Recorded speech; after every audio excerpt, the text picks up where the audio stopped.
So tell us, just give us a little gist about your journey in Nollywood.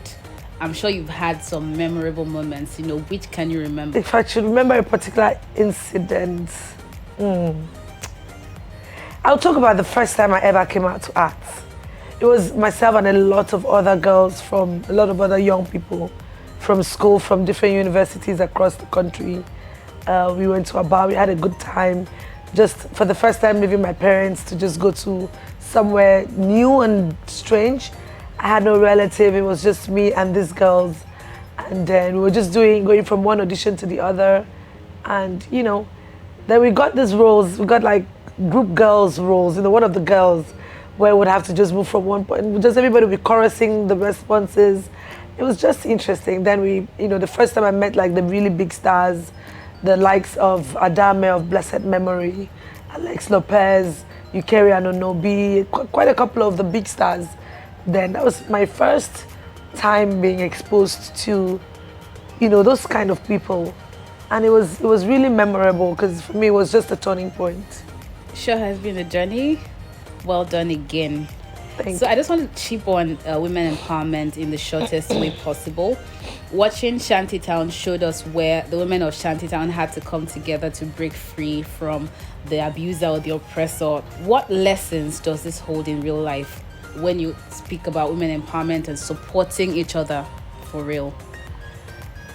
Well, one of the reasons why we jumped on the script of Shantytown was that angle, the angle of women empowerment and women's freedom, women's liberty to live, to make their decisions, to live their lives, to live a life that to not live under any sort of oppression or victimization or being sexualized or what have you. That was one of the angles that kind of caught my attention when I got the script of Shantytown.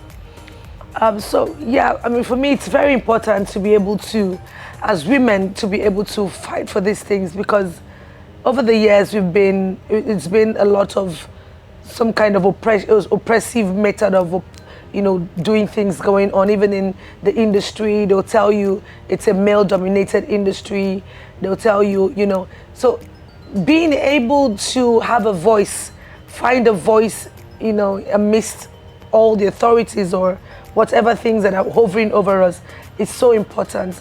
And just trying to drive the narrative that women are not just objects to be sexualized or to be used as, just for the pleasure of men, or used for any kind of banter. We are people, our voices is as important as the voices of the men. So it was important to drive the story from this narrative and, just to kind of give power to the woman and to make them understand that, look, you're not an object. You can take your own freedom, you can take your own destiny into your own hands, and you can actually fight for whatever it is that you believe in as a woman. Just to throw a quick fun break question. You played your character so well, 100% well, but if you had to do a swap, what character would you have gone for? The only character I wanted to swap with would be Scar. We need to have a female version of Scar. I don't know if that's even something that is possible, but I live for playing a villain. Right now, that's all I think about. I feel like there should be some kind of character that gives a woman this level of power, So yes, it would be Scar's character. It will be interesting to see. It will be interesting to play Very it. interesting to see it. Oh, right, okay. So just as much as women empowerment was touched on, I also want to touch about the cultural inclusion that was in the movie. You could have just done a movie in pidgin English and, just outright English.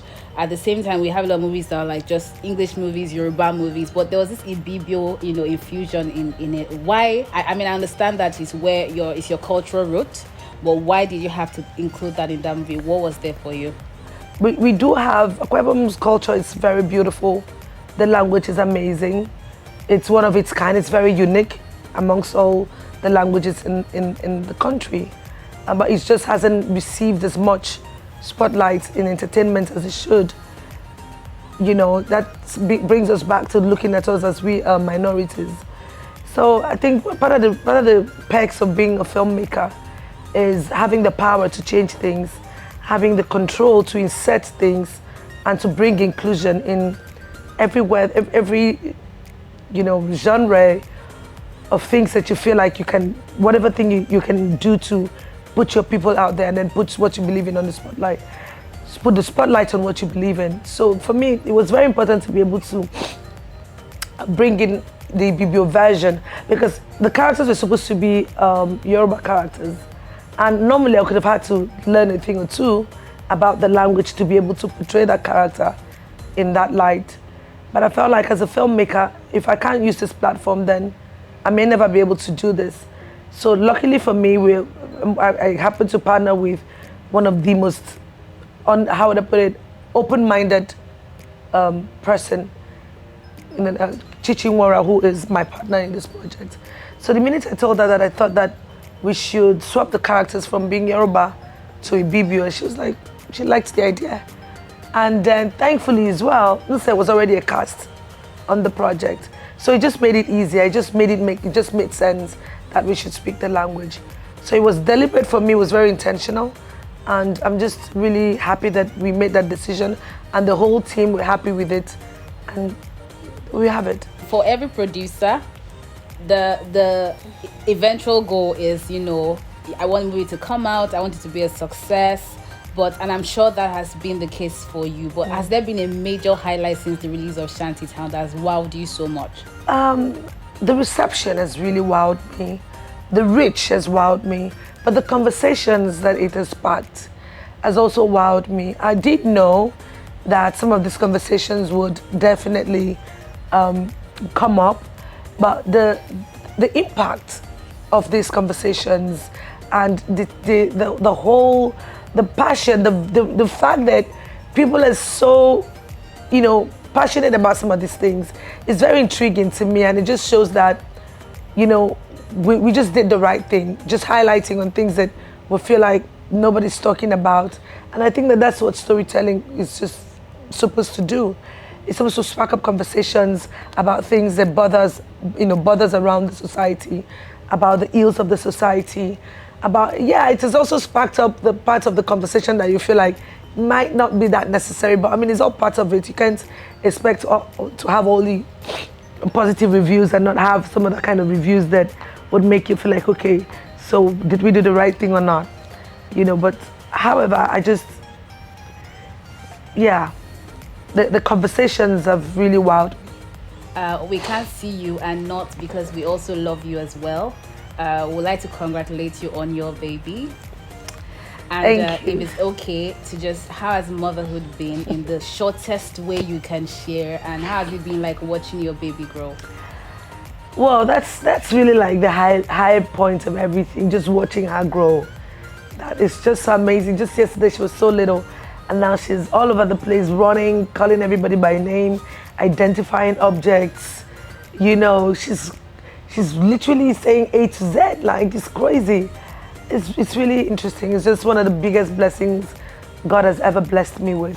It's just something that I can't really explain, but it's a feeling of wholesomeness. It just really makes you feel whole. It fills every void that you ever had. For me, it's the biggest blessing ever, and I mean, I would do it over and over again. Thank you very much. Yeah. So what should we expect from Inedo, the producer, in the future? More projects. Okay. More projects. There's a lot of inspiration going on right now. I mean, with the depth and how far Shantytown has gone and the kind of attention it has sparked, it's really inspired us to know that, my partner and I, we talked about this the other day, to know that we're on the right track, we're doing the right thing. Let's keep telling the kind of stories we want to be told. Let's keep making films let's keep improving on our filmmaking skills, and just to see how far we can push Nollywood to make sure that we break that barrier and we see ourselves on that global stage that we've always wanted to be. It's not a function of going to Hollywood. It's about making our films such that it can compete with Hollywood films. And the truth is, it's a journey. But if we're consistent and if we keep pushing and just keep pushing the buttons, okay, it's doable. And I'm already seeing it happening. 5 fun questions. We can't have it all serious. So the first question, as quick as we can answer, what 5 things would you never leave home without? Lip gloss, sunglasses, my phones, of course, ATM card. What's the last thing? Maybe hand cream. Okay. If you're free to choose a superpower for life, what would it be? Superpower for life. I would choose disappearing superpower. And where would be the first place you go to if you had that power? To disappear? Maybe for right now, land in CBN and ask them why we don't have money in circulation. Thank you in advance. All right, if you weren't an actor, what would you have liked to be? Or what would you love to be? What would you have been? I would have loved to be either a lawyer or a newscaster. I've always loved that. Is there a role you have not played but would like to play someday? Yes, this villain character I've been talking about. I want to play a villain. I want to play a female Scar. We'll look forward to that someday. You'll be cute. You'll be a cute villain, actually. No, that's the point. I wouldn't want to be cute. I'd want to be like really as ugly, as gritty as possible. All right then. Do you have one wonderful or humorous memory from your career that you can share? Just something that is just very humorous for you. I have so many humorous. Okay, okay, let me just talk about Shantytown that is just right here. So one thing people know is that 2 times on the set of Shantytown, I actually cried and said I didn't want to do it again. I was tired. I wanted to go home. Can we know why? I was exhausted. It was tiring because we had this director and this cinematographer who were bent on getting their shots perfectly okay. So it didn't matter how many takes they took or how many takes they had to take for them to get the right shot. And so as the person that is acting, I'm sweating, they're carrying me up, they're jumping me, they're beating me. And that scene with RMD, it was so fun. And we shot it the whole night. We shot it from evening till early hours of the morning, that one scene. So at some point, I think that my whole human energy just got drained and I just couldn't go on. And the next day, everybody was laughing at me. I look at you, executive producer, you want to leave your job and go. That was funny. Yeah, but we're glad that all of those led to a very beautiful project. Yep. And Shantytown is amazing. It was nice catching up with you as well. Wish it all the success. Wish you all the success. Thank you so gracing much us with your time and presence. Thanks for having me. It's love and light from Bella Niger. Thank you so much.